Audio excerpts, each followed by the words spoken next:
श्री गणेशाय नमः। अपरा एकादशी ज्येष्ठ कृष्ण पक्ष। अर्जुन बोले, हे भगवान, ज्येष्ठ मास की कृष्ण पक्ष की एकादशी का क्या नाम है तथा उसका महात्म्य क्या है?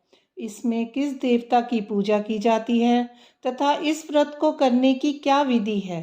कृपा करके ये सब मुझसे विस्तार से कहिए। श्री कृष्ण भगवान बोले, हे पार्थ, ज्येष्ठ मास के कृष्ण पक्ष की एकादशी का नाम अपरा है, क्योंकि ये अपार धन और पुण्यों को देने वाली तथा सभी पापों को नष्ट करने वाली है। जो मनुष्य इसका व्रत करते हैं उनकी लोक में प्रसिद्धि होती है। अपरा एकादशी के व्रत के प्रभाव से ब्रह्म हत्या, भूत योनि, दूसरे की निंदा आदि से उत्पन्न पाप नष्ट हो जाते हैं। इतना ही नहीं, स्त्री गमन, झूठी गवाही, असत्य भाषण, झूठा वेद पढ़ना, झूठा शास्त्र बनाना, ज्योतिष द्वारा किसी को भरमाना, झूठा वैद्य बनकर लोगों को ठगना आदि सब पाप अपरा एकादशी के व्रत से नष्ट हो जाते हैं।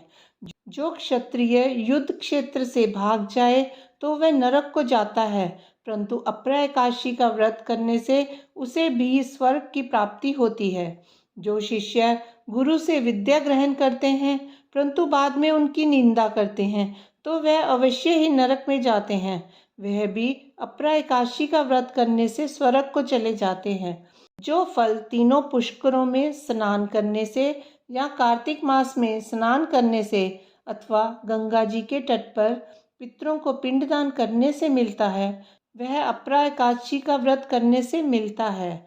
सिंह राशि वालों को बृहस्पति के दिन गोमती में स्नान करने से, कुंभ में श्री केदारनाथ जी के दर्शन करने से तथा बद्रिका आश्रम में रहने से तथा सूर्य चंद्र ग्रहण में कुरुक्षेत्र में स्नान करने से जो फल मिलता है वह फल अपरा एकादशी के व्रत के बराबर है।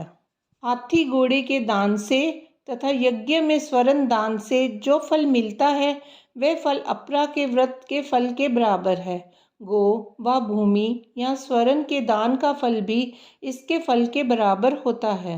यह व्रत पाप रूपी वृक्षों के काटने के लिए कुल्हाड़ी के समान है, पाप रूपी अंधकार के लिए सूर्य के समान है। अतः मनुष्य को इस एकादशी का व्रत अवश्य करना चाहिए। यह व्रत सब व्रतों में श्रेष्ठ है। अपरा एकादशी के दिन भक्ति पूर्वक विष्णु भगवान का पूजन करना चाहिए, जिससे अंत में विष्णु पद की प्राप्ति होती है। हे राजन, मैंने ये अपरा एकादशी की कथा लोकहित के लिए कही है। इसके पढ़ने व सुनने से समस्त पाप नष्ट हो जाते हैं। कथासार। अपरा का अर्थ है अपार या अतिरिक्त। जो मनुष्य अपरा एकादशी का व्रत करते हैं उन्हें भगवान श्री हरि विष्णु की अतिरिक्त भक्ति प्राप्त होती है। भक्ति और श्रद्धा में वृद्धि होती है। ओम नमो नारायणाय।